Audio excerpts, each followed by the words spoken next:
Welcome to the live stream. We're just going to go over to Birmingham and hopefully be joined by Robin Surgeoner and Josh the Surgeonator. So here we go. And yes, by modern miracles of technology.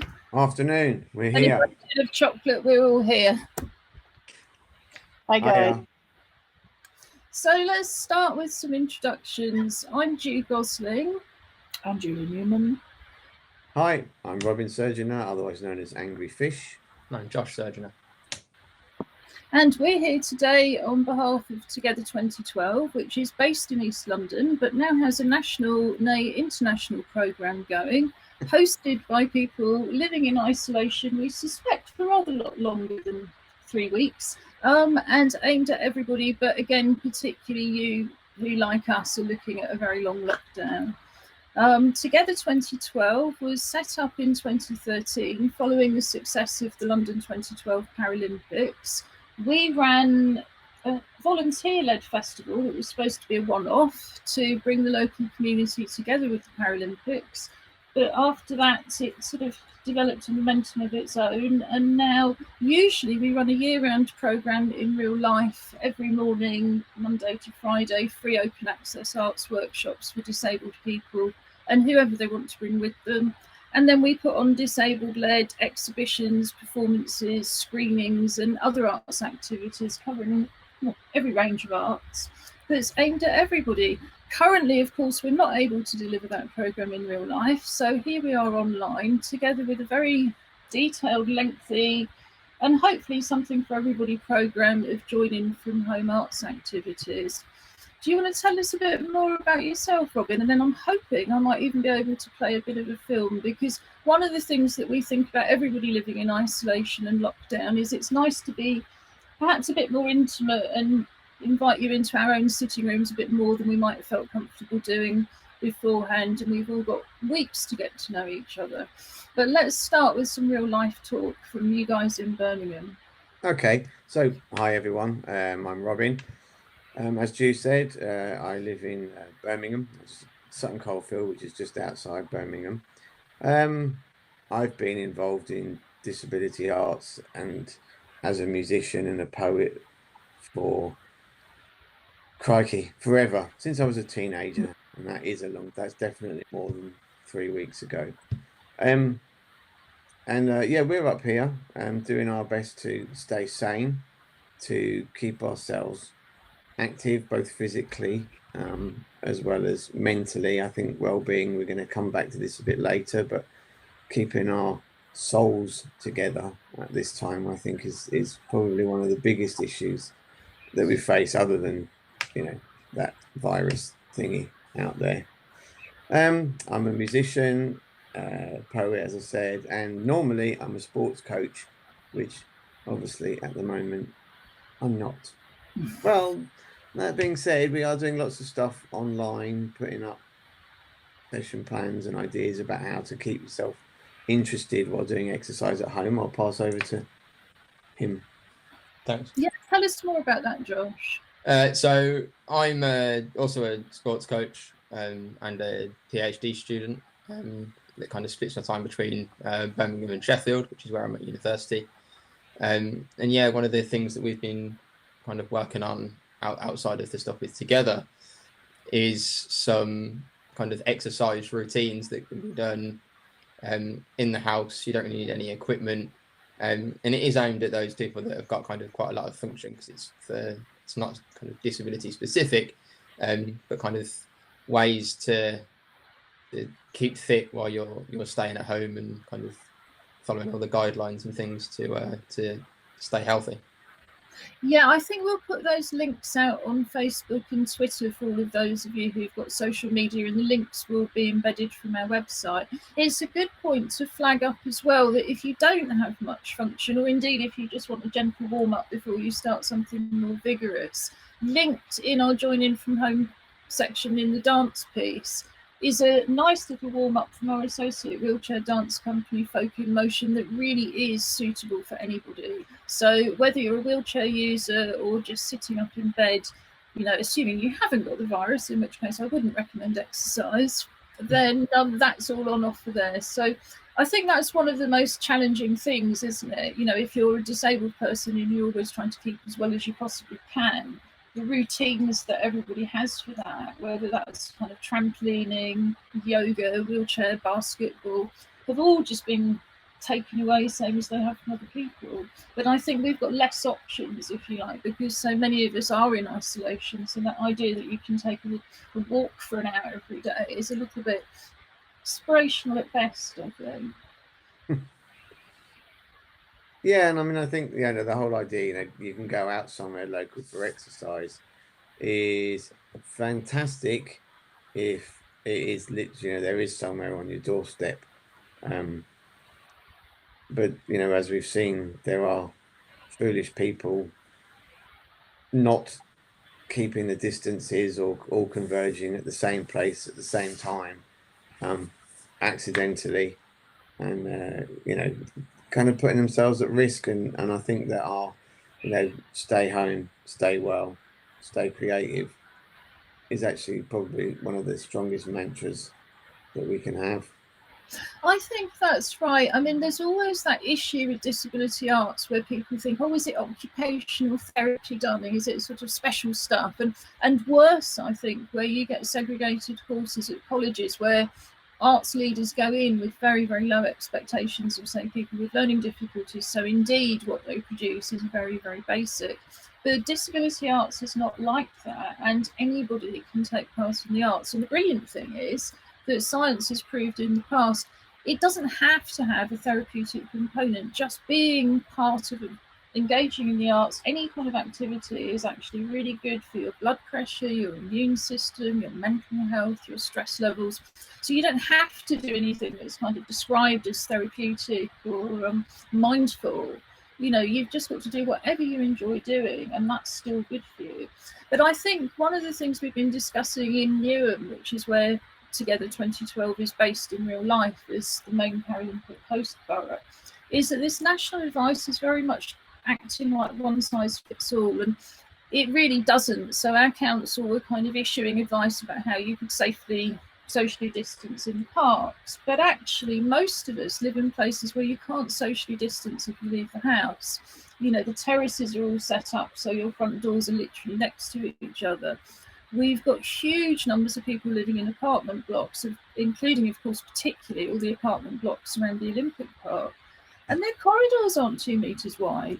How do you socially distance? We have, for all sorts of reasons to do with poverty and overcrowding and so on, we've already got very, very high levels in East London, and I think very high levels in Birmingham. I think London and where we both are coming from are the hotspots, really, aren't they? And I think that advice isn't necessarily appropriate if you're living in a hotspot. I mean, I think it's really important if you can get out in terms of mental health, or if you feel like it's the only way not to have a row with whoever you're sharing the house with.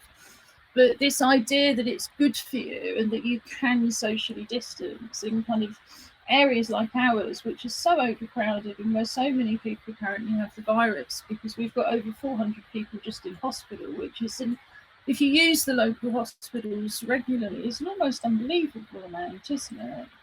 I know it's going to get much worse, but it's still a huge, huge number when you look at the size of the wards and how they normally operate. Yeah. So what kind of, not being one of those terribly active, fit people, but what kind of exercises are you recommending at home? So if you are someone that's less active or less kind of functionally able, as one of those people myself, there's the videos that Jude's already mentioned, and there is also the charity called Willpower, have a kind of wheelchair-based adaptive yoga program. And there's kind of 2 or 3 videos on their website of the kind of routine that's designed to be done sitting down in a chair to kind of keep you loose and relaxed. But I think that, I mean, it can be the simplest of things, and even anything that makes your heart rate go up a little bit is going to be good for you. So the other day, for example, I pushed my wheelchair up and down our hall. Now that might only actually be 8 feet or whatever it is, but actually if you do that 30 times, including the turn, and you put you just put a bit of effort in, not even going fast, but enough to feel that you are doing the work. That's something, I mean, I can't get the camera far enough away, but like some of the video that you've got, pushing on your wheels, if you can do that, and just lifting yourself up and down, you do that. I mean, we all do that as wheelchair users umpteen times a day to keep comfy. So you can do it, but actually purposefully doing it 15 times and a bit of a break, and 15 times again, one after the other. Just little things like that just get doing, what that you've got that you can move it. A bit of shoulder. Because there's some guy been doing a marathon or a half marathon on the balcony, hasn't he? Which I thought was really stretching it. I mean, you were talking about picking up the cats, weren't you?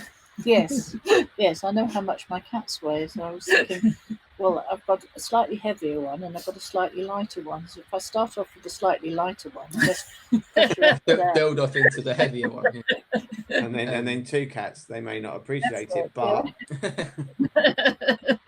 yeah, I think it's really important, like you were saying, that it's as long as it's physically challenging for you, then it's going to be beneficial.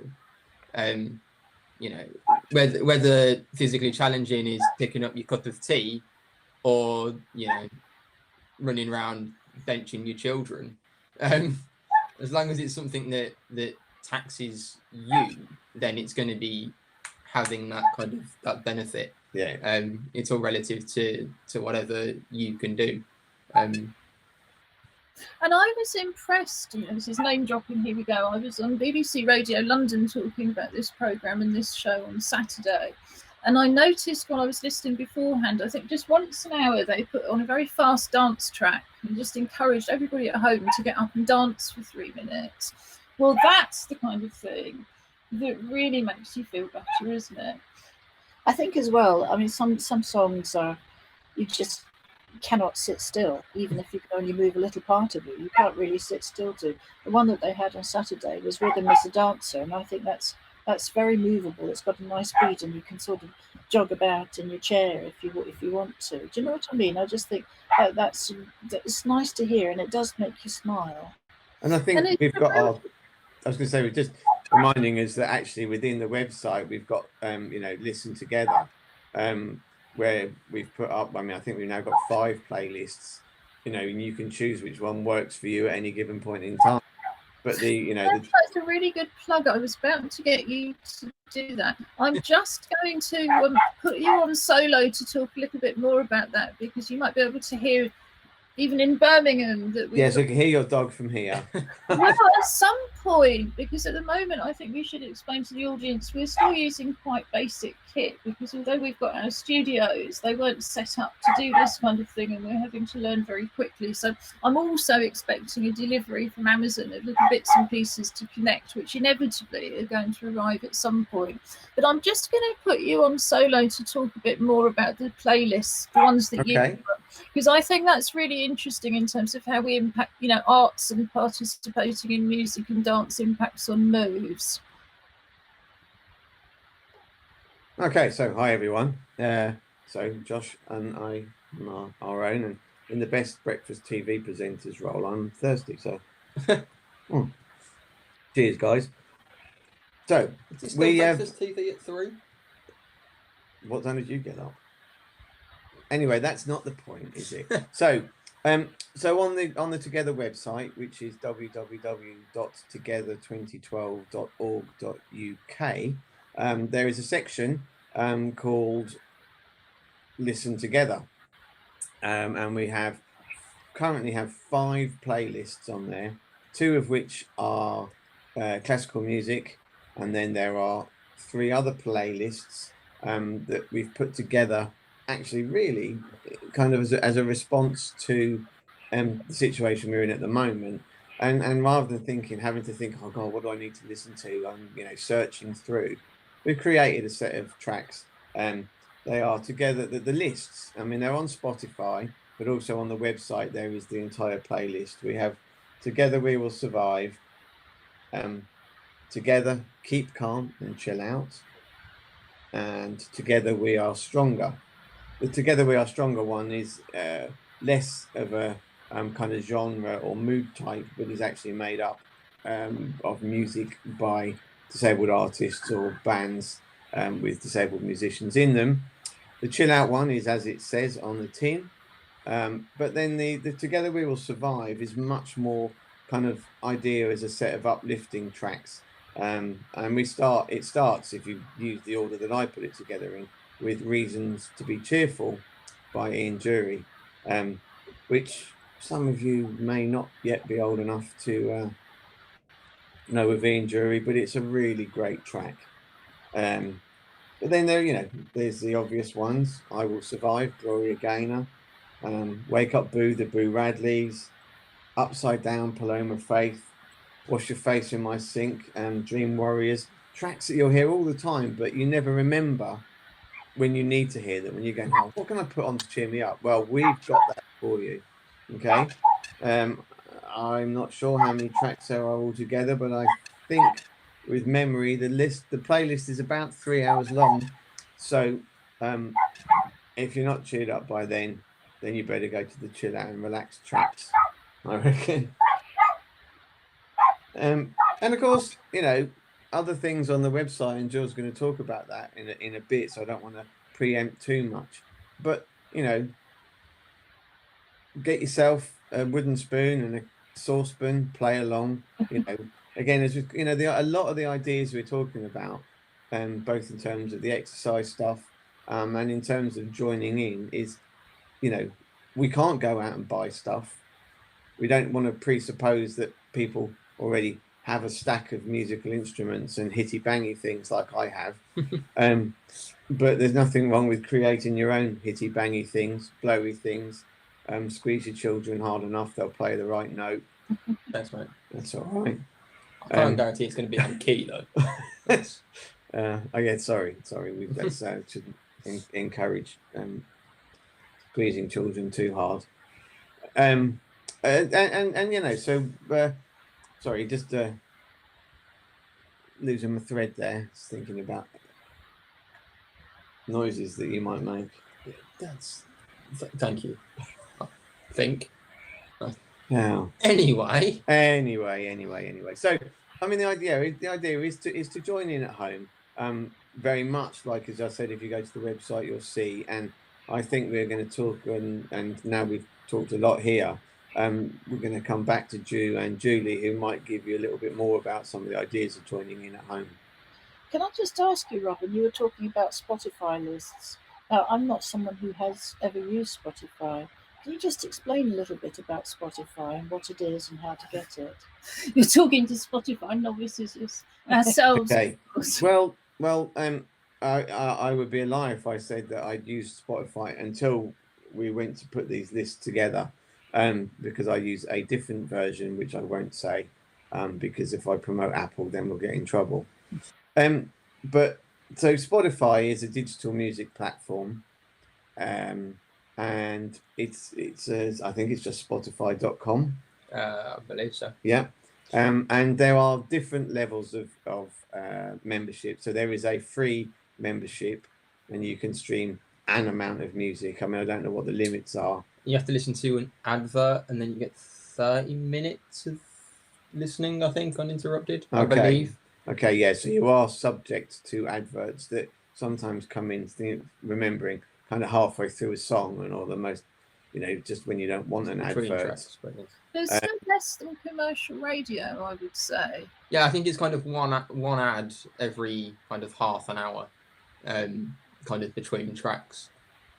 Which is, like you said, it's less than if you were listening to commercial radio, so it's not too bad. But then I think that as you move into membership, I mean, so the one that I have taken up is $9.99 a month, which gives you access to kind of almost the entire world of music, I think. But what it does do is allows you to either access playlists like the one that we've put together as together. But also you'll find on there you can search other artists, you know, or you know, pop stars or whatever, who will have made their own playlists. So you can link in, and you know, like you could put in, you know, a different relaxed playlist or music to swim to, or any number of things, or even search like in like people's names and find their playlists and listen to their playlists, and then kind of create your own from what you hear. I think the best. And it should be said that a lot of these features are available free.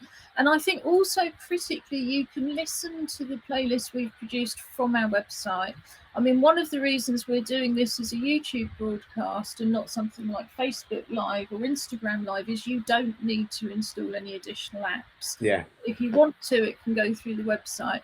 And although you can't get all of the track listings in detail on the free account, we've reproduced all of those on the website as well. So indeed, if you've got a massive record collection, and this is a good time to be looking at vinyl, you can actually look at the songs Robin's recommended and then go and dig them out and think, yeah, I hadn't thought of playing that, but now I have thought about it. Maybe I'll play that whole album from that track, and then I'll move to the next track, and maybe don't like that one, but the next track, yeah, that's another idea for 3 more albums to come out. Of course, that's me betraying my age talking about albums, but I think we're like the 3 ages of isolation, aren't we? We've got the young trendy dude, we've got the older disabled person, and then we've got the 2 middle-aged farts. Who's who? What can we say? Yes, just ask yourselves who are running the studios, and then I think the kind of middle-aged geeky farts become pretty obvious, really. Just because I have we? 78s and a wind-up record player. I thought you were going to say you're 78, but you're 72, aren't you, darling? I'm 73 this year. Yeah, I'm 72. But I mean, I have, because I'm not able to get home at the moment. I can't really access my own collections. But I know one of the CDs from our movement that I was always very fond of, because I really loved the artist, was Ian Stanton. Do you remember Ian Stanton? Oh yeah. I mean, I played a few gigs with Ian, and he was an amazing character, great musician, great songwriter, and a danger to be with. He was indeed. He could drink very heavily, couldn't he? And not seem to. It didn't ever impact on him. But he was a lovely, lovely man. I really, really was so fond of him. Have you got any access to any of his music? I'm just wondering, Robin, because usually we would be selling a compilation CD for those of you who are old enough to have CD players. And that was one that came through you in the West Midlands, wasn't it? So I can't remember if there was an Ian Stanton on there, but I'm hoping very much that we'll be translating that into a digital version soon, because ironically, what we were due to launch this month was not a live stream, but an online shopping service where disabled artists could advertise their work in the Together 2012 gallery. Other people could just enjoy looking at it. And we were about to set up, masterminded by Robin himself, this whole operation. And of course, now it's just, at this point in time, it's just totally irresponsible to encourage people to go to the post office and buy things that aren't essential. But we're thinking, aren't we, that we might launch something which is just downloading music and film for now. And then as the rest of us stay in isolation and other people come out of lockdown, then we'll certainly be launching that website with lots of information, so that if you're living in isolation, you'll have a means of making and selling work. And I think that's going to be really important. We might also look at having a bit more of a centralised distribution service, which is something that we absolutely weren't considering. But I think if it's difficult for artists themselves to get to the post office because they're in isolation, then we'll certainly be exploring those options. But I think that's probably months rather than weeks ahead. But was Ian Stanton, and do you know the CD I'm talking about? The Lenders Your Ears one. Yes, that's it. Yeah. Not off the top of my head, I don't believe he was, because I believe at the time that was released, he'd already passed away, and I didn't have the contact details, or permission to use it. Anyway, I could find a box somewhere. I don't believe. I'm sure he's not on there.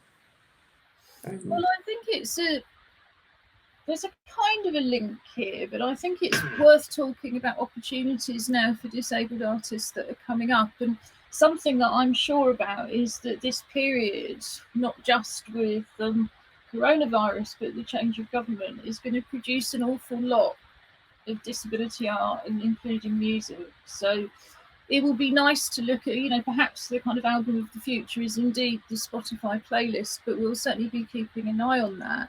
And if you are a disabled musician, then as always, we'd love to hear from you. But I think because it's Monday, and we try particularly to look at some information on a Monday, you know, we had a little bit of a chat about things like exercise and keeping fit. But this is much more about an opportunity for artists.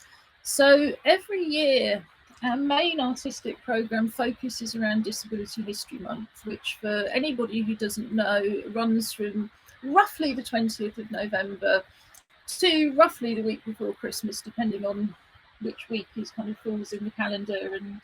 And I think essentially when they decide to declare the official first day, it's a strange period, but it was chosen because you've got World AIDS Day on the 1st of December, and International Day of Disabled People on the 3rd. And I believe in and out of all that, you've also got International Human Rights Day.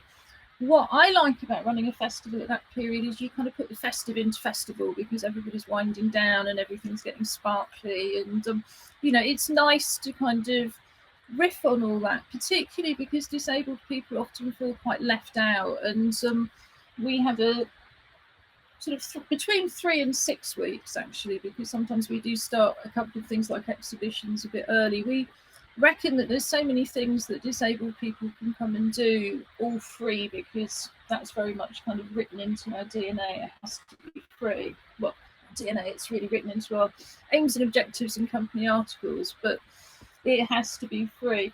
And we think that's a really good way for disabled people to connect before Christmas. But we always have a digital component because of all the people who can't get there in real life. And this year we thought, with some self-interest, that we would actually prioritise all of those people who can't get away because they're at home. You know, they have to be at home for reasons of impairment and access. So we've launched a set of commissions. The deadline to apply is the end of April. And those commissions are for anything between £100 and £1,000. If somebody has a project that they'd like to produce virtually for the festival, and it's going to cost more than £1,000, then we'll be supporting them to apply for additional funding from Arts Council England. There won't be as much additional funding available as usual because they've suspended the project grant programme. And we've had artists in the project grant programme start with money from us and then get another 18,000. So that's not going to happen. But on the other hand, I think some of the costs that you would usually associate with live performance may or may not be lower. We would just love to see as many applications as possible, because this is just the first funding round. You know, if I see marvellous things I can't fund, I will go and get the funding for it. I've already had, I think, 4 or 5 really interesting projects proposed, and all covering different areas, you know, from opera to dance to music to theatre. I mean, has your experience of applying for commissions been in the past, Robin? Because I want to make sure we get this right. We don't want to make it difficult. Well, of late, my experience of applying for, or the results of applying for commissions have been particularly negative. But I think that's because, rightly or wrongly, the focus has been on always being innovative, rather than just being entertaining and writing or creating something that people will like, because you know that they like it. And, you know, there's a sort of almost a thought that, well, because you've already done it once, you can go and you can make money doing it. And obviously, as a disabled artist, that's complete twaddle, shall we say. And you know what, I'm reasonably computer literate, but filling in Arts Council England forms is a a nightmare, actually. You know, they really aren't the easiest things to apply. Is how they work. You have to have systems, you have to have memberships, you have to have the extra pass, you know, all kind of layers of things that you have to do. And then you can't just write into a document. You have to write bits and save it. It's not easy. I mean, I know you know, I've done it, I've finished it, but it is the process in itself is so time consuming that you end up, well, particularly when you aren't successful, you've just spent, you know, 50, 60 hours for nothing. So you kind of ended up working for free, not doing any other work for no output. So without being awfully negative, because I have had positive grants in the past, but it's a lot of hard work.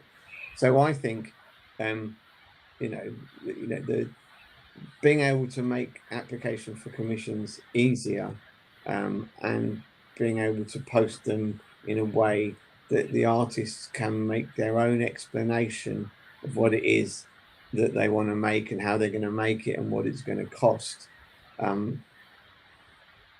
Certainly at a certain level, you know, I think is a much easier and better way of doing it. And then, you know, it then befalls whoever, you, I guess, in this case, or the board together, you know, have to make decisions on, you know, we'll have to tell some people that they haven't been lucky in their commissions, which is the horrible end of any kind of that process. But I think making that process much more accessible is fundamental in ensuring that people will apply for other commissions if they aren't successful this time round. Yes, I mean, the first thing I would say is I've had one inquiry through somebody who was interpreted through BSL, and we're very aware that we still don't have BSL content on the website. It has been commissioned and it is coming, but as people can imagine, it does take a bit longer. You know, all of this has happened so quickly. But I should certainly really stress that it's not like a system where you can't get help.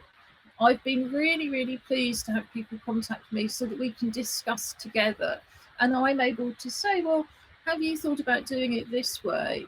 Have you thought about having this aspect? You know, what about, I mean, just to give some practical examples where you might have an artist talk, you might decide to give a Zoom conference, or I'm very much assuming this program or this show will still be running. You might decide you're going to come on to Together 2012 TV and do something like that. You know, you might be a whiz on Instagram but never have applied for a commission before. That really doesn't matter. What I want to see is not the complicated words. I'm quite happy to have video applications. I'm quite happy to have BSL applications. And just generally in terms of access, I think there are two other things that I really wanted to get across today, and also in other programs, which is we really need volunteers to do the captioning. The caption option is there on YouTube. We've enabled that option, but we simply don't have the capacity as 4 people kind of doing it from 2 home studios to be able to do the captioning as well. You know, my hands, well, let's just say it's a bit of a challenge working without social care support and everything else. And the other thing that I want to, in a way, apologise for, because I've forgotten yet again, is we should be giving much more visual description on this channel for people who are visually impaired. And so at this point, I think we should just describe what people can see on the screen. You've got, well, certainly what I've got is a kind of basic white background. We've got the Together 2012 logo in the top right hand corner, which is effectively like a painter's palette with different smiley faces and different expressions on. On the bottom of the screen, we've got what's quaintly known as a crawler that says stay creative, stay home, stay creative equals stay well. Contact us on info@together2012.org.uk, www.together2012.org.uk, and above that crawler on the bottom left hand side of the screen we've got some well, they're not really emojis, are they? Because they're objects, but we've got some little diagram, little pictures of musical instruments and microphones and drums and clapperboards, and it says join in from home, 3 p.m. Monday, Wednesday, and Friday. Although, of course, the join in from home program on the website is there 24/7. And then across the top of the screen, as if we were sharing a sofa, but fortunately we've all brought our own chairs, mostly wheelchairs. We have Julie and I from London. And how shall I describe myself? I've got very short penned red hair. I've got black framed glasses, and I've got a T-shirt that actually it's black with white lettering and a kind of pink logo, which came from the Edinburgh Film Festival, and I was really wearing that because we quite often have film. Well, every second Monday of the month we would have had film club, and because next week's Easter, it would have been film club today if we were running our usual programme. So that's why I'm dressed like this. And Julie, do you want to describe yourself to viewers? I've always been a redhead, but not quite so much now. I've sort of got short white, and it's sort of white and gold, silver and gold, I like to think of it as. I've got dark rimmed glasses, fairly chubby little face. I'm wearing a blue T-shirt, mid-blue T-shirt, with dancing hares on it in a Celtic Eastery symbol. sort of Yeah, fashion. very, very Eastery. And in fact, this is what I seem to wear for every broadcast. On account of the fact you didn't have very long to pack before you That's moved exactly over. right. And behind us, we've got the very wonderful Together 2012 graffiti banner, which was the only thing I managed to grab from the office. And we made that, thank you very much, to a company called Graffiti Light to do an awful lot of live work with different groups and corporates and so on. So my guesses are struggling quite a lot at the moment, but it's a wonderful banner that sort of visually represents all of the different art forms that we do. And that's sprayed onto white canvas. So now I wouldn't dare describe, as I didn't dare describe Julie, I wouldn't dare describe Robin and Josh. So the other side of the sofa, which happens to be in Birmingham, we have... I thought Julie was describing me for a minute. So, well, obviously, I mean, two stunning gentlemen here in Sutton Coldfield. So I am mid-50s. I have, well, actually, for the first time in about 30 years, I have hair longer than half an inch. I decided, in fact, it was before the lockdown, about Christmas, that before I lost all my hair, I was actually going to grow it as long as I can. So I now have a built-in excuse via the lockdown to continue to grow long hair. It is distinguished white, I think we'll call it.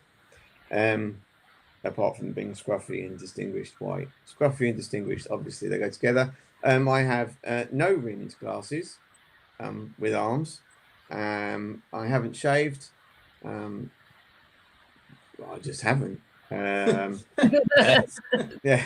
And I'm wearing a Cure T-shirt with reflections, which was a gig at the Albert Hall, I don't know, 5 or 6 years ago, probably, when they played 3 of their albums in their entirety, first 3 albums, and it was a fabulous gig and a great band to listen to when you are actually in need of feeling the strains of home isolation. Well, we look somewhat similar, given that I am his son. I've only just thought about it now that you've mentioned it. We always get told that we sound the same and often get confused through each other on the phone. So that might be very confusing for someone that's listening to this without sight. There are 4 of us, we promise. In terms of kind of my aesthetic, I was about 2 weeks past needing a haircut when we all got sent into lockdown. So it's very long at the moment. I have to keep flicking it out of the way so I can see. and I think kind of Lego chic is probably the best description for my haircut at the moment. Lego chic. Lego chic. Okay. Yeah.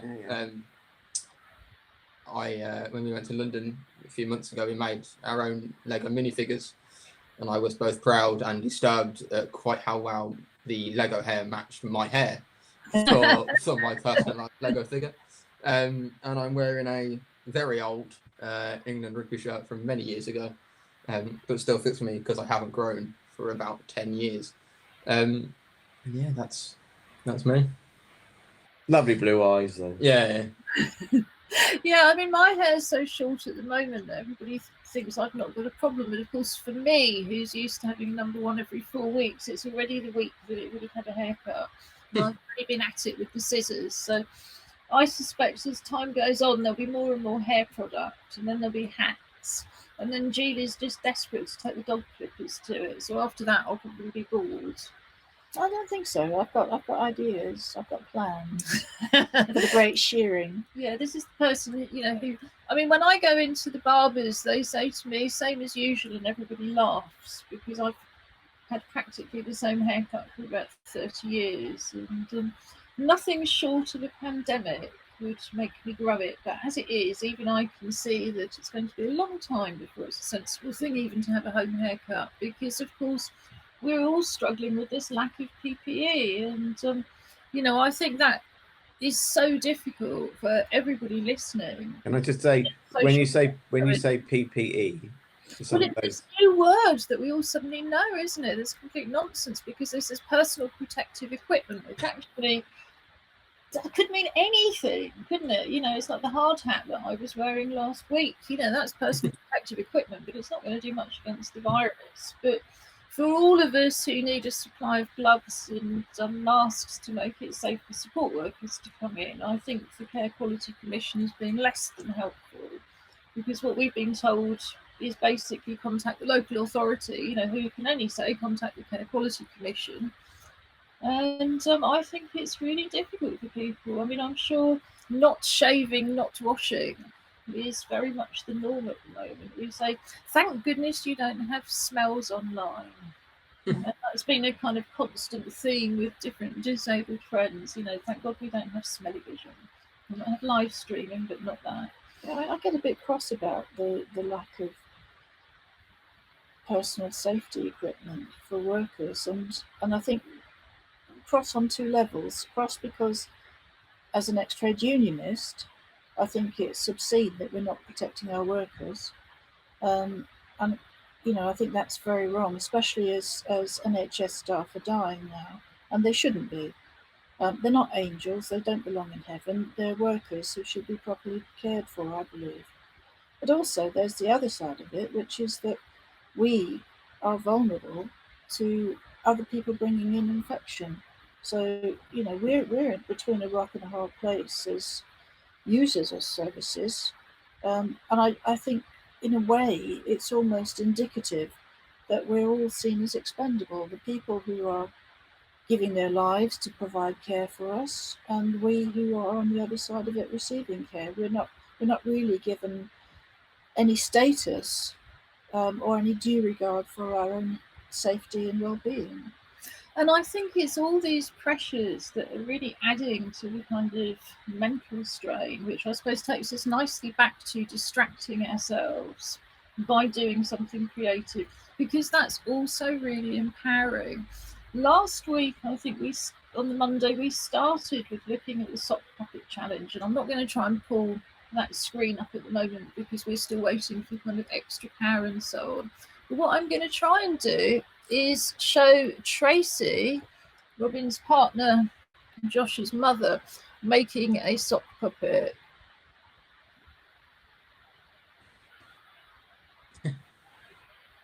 So that's the first one, and let me just go.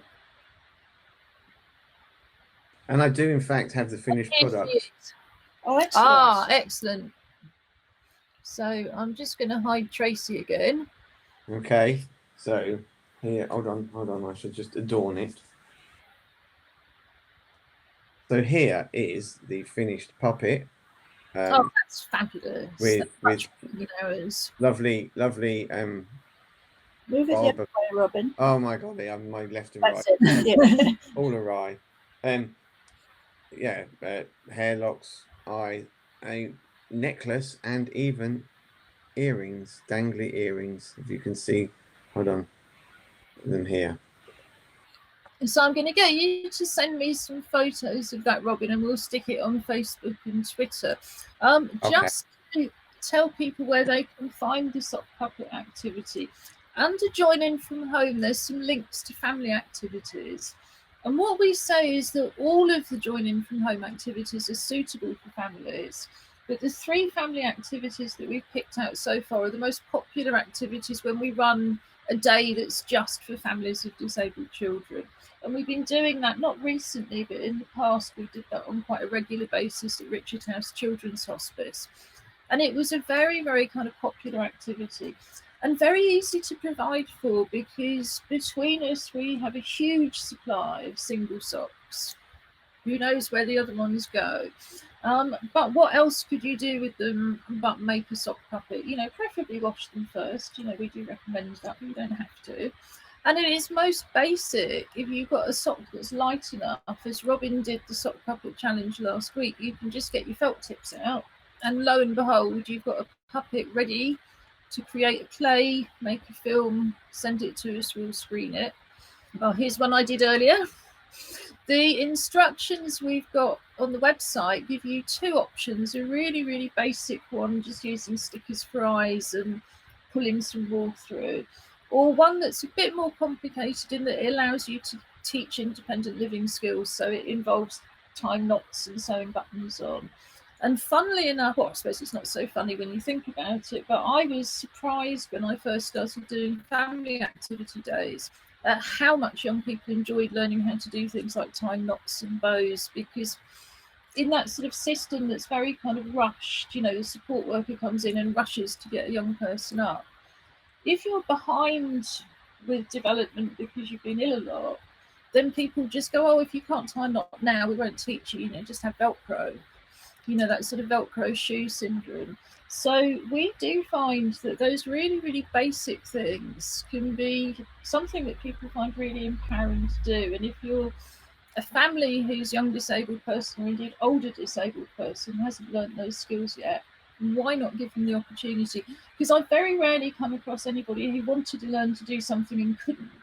It is just about having that opportunity. And that's one thing that lockdown, or in our case, cocooning, apparently we're going to be cocooned for some time to come, which sounds lovely, doesn't it? It sounds like you're sleeping and change is taking place and you're going to turn into a butterfly. And I'm not quite sure it's the right word, but there you go.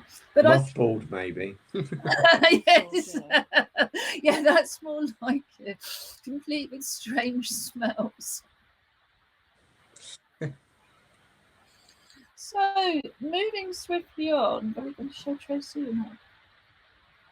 We just have to. All right. Yes. So, yes, that was a blink and you miss it. I understand we've been showing things previously and people blinked and missed them, including, if you're listening, Staraplergia missed your rainbow. So I'm going to show that again on Wednesday. Also on Wednesday, we have our Paralympics, our virtual sport, where we race clockwork toys for the teddy bears of the week to wear a medal. I'd just like to point out that Liz has still got her medal on, having won last week. And he's still sulking. And Dog's still sulking. Mm-hmm. So I think we're going to change up the teddies each week for the virtual bear hunt that's going on, but I suspect mine on Wednesday might look a little bit more like a rabbit. We've got a nature report from Julie's assistant's dog, who bravely went out yesterday with the GoPro on so that we could see what it was like outside without risking our health and the health of others. So I think that would be fun.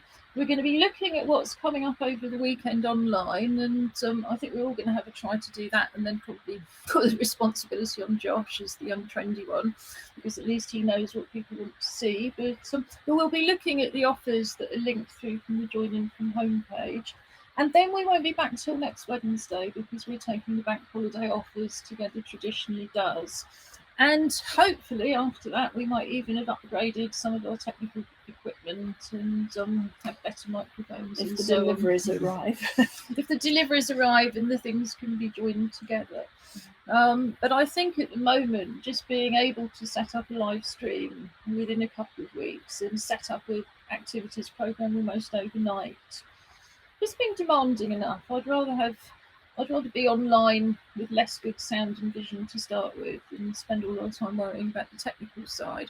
We're using a platform for anybody who's wondering how we did it and wants to do the same, called Be Live, and it's just b.live. It's, as you can probably tell, got its limitations, but it's also a very accessible way of live streaming, and I suspect more and more organisations, including local authorities, are going to start looking at live streaming. Did you have anything you wanted to add to that about Wednesday's show? I forgot, we've got a poetry film, because usually we would have our pop-up poetry club on Wednesday morning, and the join-in from home activity, there's a challenge there to write a poem about together, just with the title Together, whatever that looks like. We'll be publishing, come what may, a printed anthology as well as a Kindle version of all of those poems in the autumn. Well, I say all of those poems, anything we've selected, but we've got room to select a lot. So if you want to join in with the pop-up poetry club from home, write your poem about Together, send it to me, due@together2012.org.uk, or as the bottom of the screen says, info@together2012.org.uk. And then if we've got some of those poems, we will certainly read some and share them on Wednesday. And ACT UP, who we spoke to last week and who are rehearsing via Skype, have sent us a joint Skype poem that we're going to show. So I'm quite excited about that. I like their work very much. Yes, and in fact, in a minute, I'm going to finish with a poem, which is a kind of a Monday thing. And until I get other people sending me their poems, I'm going to be reading one of my own. And in fact, I'm not going to do it straight away, but just to give you a bit of context now, it's a poem called Losing My Voice. And it's apt because it was triggered by an infectious spread at an Arts Council meeting at the Barbican almost exactly a year ago.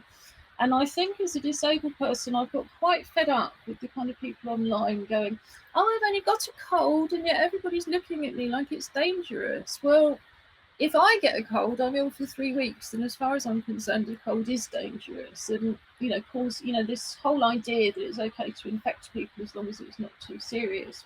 But it was a classic thing, whoever was selfish enough, whether it was a member of staff, a contractor, somebody who was at the meeting, just about everybody went down with this particular virus within a week of the meeting.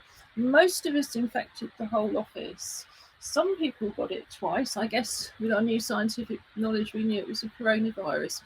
And it just stimulated me to write this poem. So I'm going to find it while the three of you say your goodbyes and tell us about anything else that you're going to be doing on Wednesday. Okay. Excuse me. Move away, quick.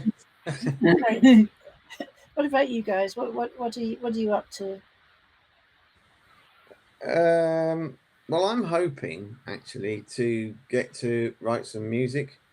I mean, one of the strange things about having loads of time is not being able to be creative with it, which I think is, a whole set of complications around the emotions and anxieties that we're feeling. But I would love to kind of get my guitar out and do something new, actually, is the hope. I mean, it's all very well, it's lovely playing stuff, but actually as a musician, often the most satisfying bit is the creation of something new. So and obviously keeping fit, trying not to eat too much as well. So that's my challenge, is to not eat too much.